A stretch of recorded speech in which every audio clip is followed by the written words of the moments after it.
this is my presentation on the physiological and psychological responses to sport injuries.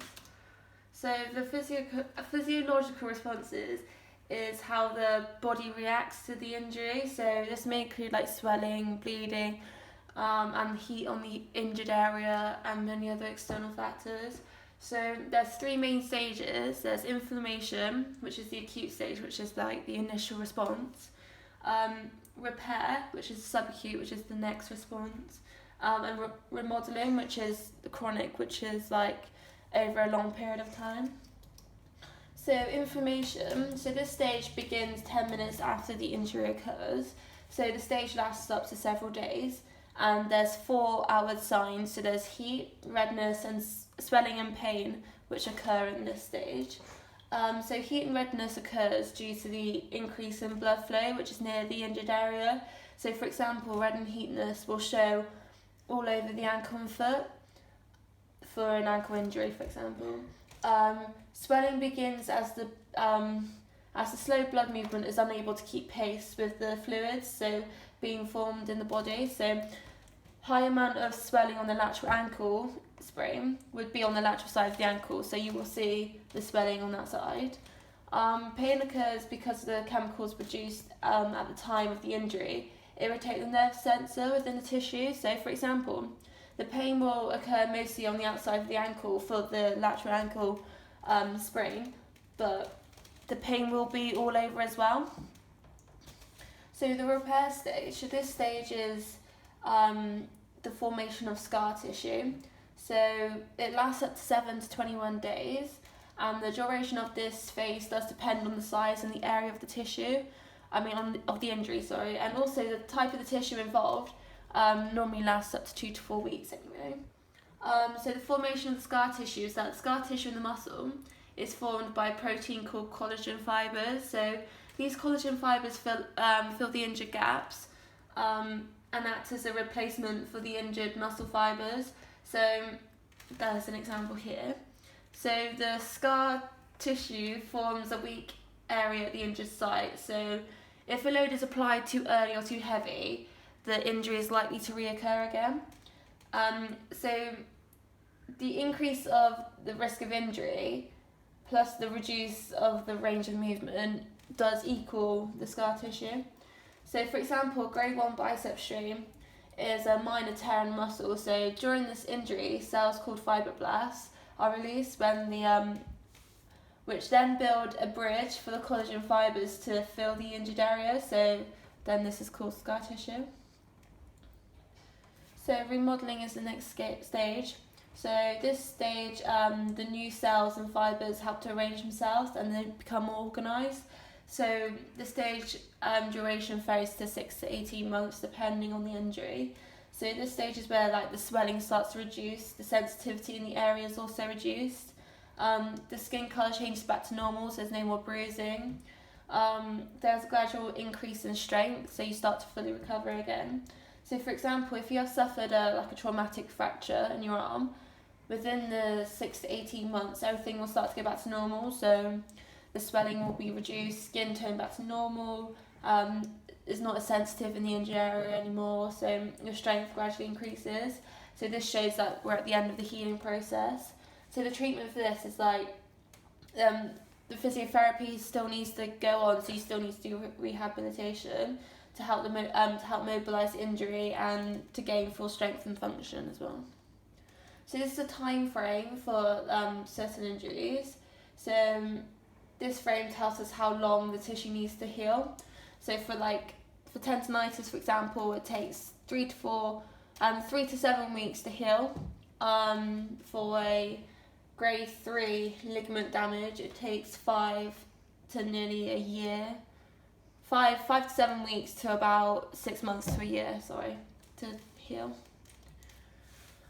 So an example of a muscle strain severity would be grade 1. So the symptoms will be few muscle fibres are torn, so you have mild pain, little swelling, and some muscle stiffness. But grade 2 is a little bit of a gradual increase, so minimal to moderate tearing in the muscle fibres, and moderate to severe pain, so swelling and stiffness will also occur in this one. Grade 3, you have a total rupture of the muscle fibres, and there's very severe pain and swelling, so it will flare up a lot. A muscle strain is a twist or a pull near the muscle. So on to the psychological responses. So the psychological response is how the brain and the mind reacts to the injury. So this may include like anger, depression, frustration, anxiety, denial, isolation, and acceptance. So there's five-stage emotional response. There's 5 stages. So the first one's denial, second is anger, third is bargaining, 4 is depression, and 5 is acceptance or organisation. So the first stage is denial. So basically this stage is like sometimes when an athlete injures themselves, they like to deny the severity of the injury, so they try to return to sport too quickly. So this can result in the injury getting a lot worse or reoccurring when they return back to their sport. If an athlete has cannot believe the severity of the injury, it will impact their ability to continue their sport. So the athlete may enjoy their sport and they feel like they're missing out on training sessions, but that's obviously not what they want to do. They want to get back to training sessions, they want to play their matches and oncoming events, so it's frustrating. It's also important that those who are supporting the players, like the coaches and the family, need to be aware of the severity of the injury. So if they are unsure, they can seek advice and guidance from any medical professionals, like physiotherapists, for example. So an example of denial is when an athlete may say to their coach, I'm fine, like put me on, coach, if they have injured themselves, because they do want to carry on playing. The second stage is anger. So anger can be towards the athletes themselves or the injury or another person who has caused the injury. So the injury can make an athlete angry, but because it would be the realisation that they will not be able to take part in their sport for days, months or even weeks and stuff, so it's quite hard on that. And for example, Greg Rutherford, the long jump, I think it's a long jumper or triple jumper, missed out on the London Olympics this year, not the London Olympics, London Championships this year, because of a ligament damage in his ankle. So he quoted, "I did everything I could, but a string of injuries at the worst possible time means I will be unable to defend my world title in London." So this shows that he was quite angry at the fact that he couldn't defend his title and be at that championships. The third stage is bargaining. So bargaining is all about trying to negotiate with either a physiotherapist or something. So an athlete, for example, will try and speed up their recovery as they feel desperate to get back to their sport. So if a physiotherapist or coach gives them exercises to help them recover and strengthen their injury, they may try to negotiate, say, if I do my exercises this week, can I play my match? So that's another way to get back to sport. Stage 4 is depression. So an athlete facing months of recovery time for an injury may develop symptoms for clinical depression. So symptoms may include constant sadness, decreased energy levels, withdrawal symptoms from social contact with friends and everything. So not only an athlete's daily routine in the sport stops, but they won't be able to socialise with any of their teammates. So, for example, if a football player breaks their leg, they will be unable to play their sport, so it will force them to give up what they enjoy doing and socialising with their teammates. So this does put a lot of pressure on an athlete because the more they think about not being able to play, the more depressed they will get. Stage 5 is acceptance. So this is a stage where athletes actually acknowledge the severity of their injury and then the time of the recovery. So the attitude changes. So an attitude change is noticed in the stage by the athlete, and the real work towards fully recovering begins. So they start to realise that they need to do something about their injury and start going to the physiotherapist, for example. So they know there's no point in focusing on the 4 stages above, I've just said. So it's time to get back to the normal state by going through rehabilitation and the treatment stage. So on to the psychological responses in relation to treatment and rehabilitation. So the first one's frustration. So frustration occurs when things don't go the way you want them to. So if an athlete's unable to see the immediate improvements within their treatment they're given, or if they plateau in the progress, the frustration will start to override. So some athletes may feel like they're not going to be back to their normal shape or form like before due to their injury, so this causes a lot of frustration. So the next one's motivation. So motivation is a ability to initiate and continue at a task. So there's 2 types of motivation, so intrinsic and extrinsic. And athletes do strive for extrinsic, mostly for money, for example. So after treatment, an injured athlete can start to motivate themselves by setting targets. So when they're fully recovered, they can go back to their peak performance. But if an athlete has a short-term injury, they would be more motivated to return to their sport because they may have the fear of someone taking their place in the team. However, if there's a long-term injury, they may not be as motivated because they might believe that they will never go back to their peak performance due to being out of sport for so long. Goal setting is the next one. So it's a mental technique that can increase an athlete's commitment towards achieving personal goals. So for example, an example of a goal setting would be how long it will be until the athlete is back in full training. So goal setting is an easy way of keeping track of the progress and see the improvements that have been made towards the rehabilitation stage. So for example, Mo Farah in the World Athletics Championships in London this year wanted to add another gold medal to his 5,000 meters race. So after winning gold in the 10,000 meters, he had a stumble and wasn't fully fit for his 5,000, but he still got a silver, so that was a good achievement for him. So now we're going on to first aid. So first aid is like the immediate treatment given to an injured person. So some knowledge of the first aid can potentially save a person's life. So, and it can help minor problems to speed the recovery process and limit the potential complications. So for emergency or immediate response, there's 2 different surveys you have to do, the primary and the secondary. So I'll talk to you about the primary first. So this is to ensure that the patient is breathing. So what you're going to do is check for any potential danger to yourself, also the casualty on the floor.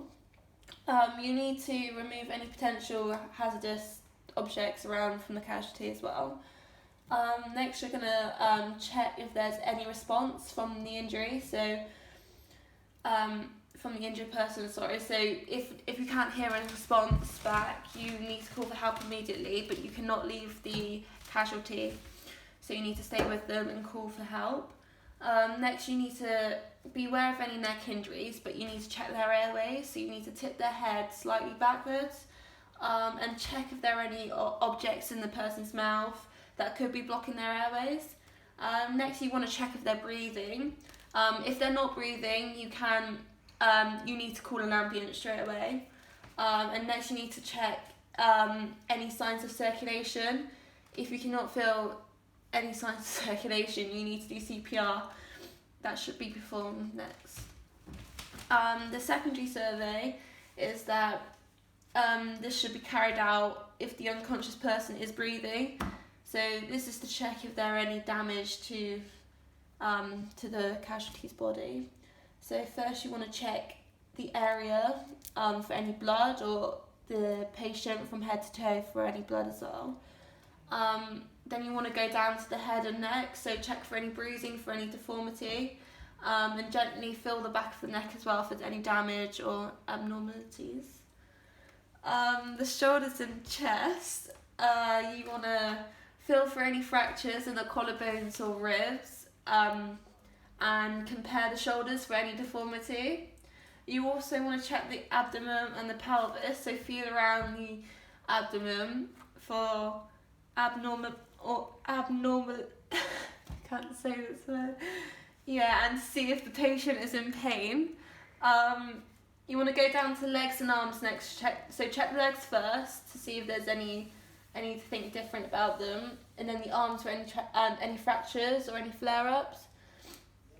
Then you want to check the person's pockets, to make sure there's no items that could injure them any further. For example, like a sharp needle. And then you want to make sure that you put them in the recovery position. So you don't want to cause any further damage to the person, so you need to place them in this position. So if there are any neck injuries, placing them in the recovery position needs to be done with some assistance, so it can support the whole body of the patient. So hard tissue injuries, we're going to talk about the treatments for these now. So dislocation is when a joint has come out of its socket, so this is often caused by sudden impact. The treatment that is used to treat dislocations is priced, so it's protect, rest, ice, compression, elevation and diagnosis. So you want to protect the injured area, then you want to tell the patient to rest, so this allows healing and prevents further damage.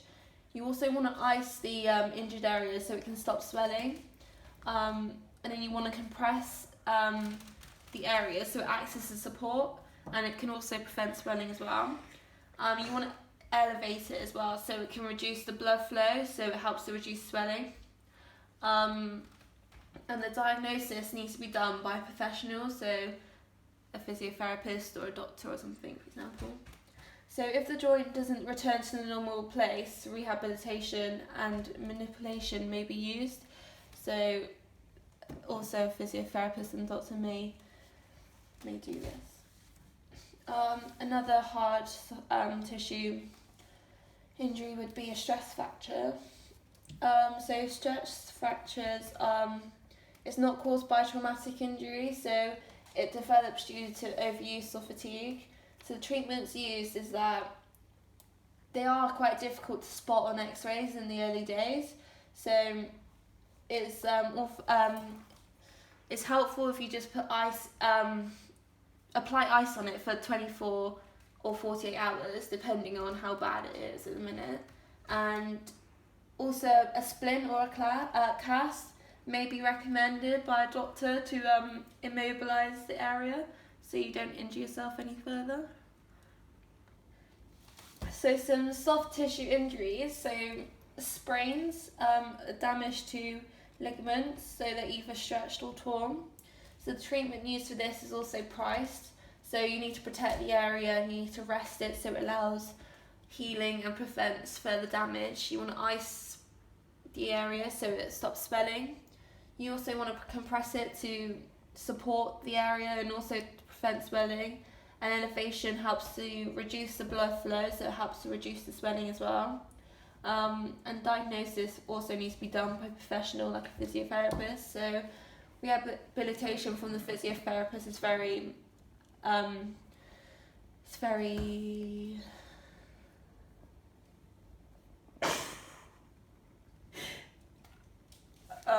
useful. Yeah, sorry. Also, strapping can help protect.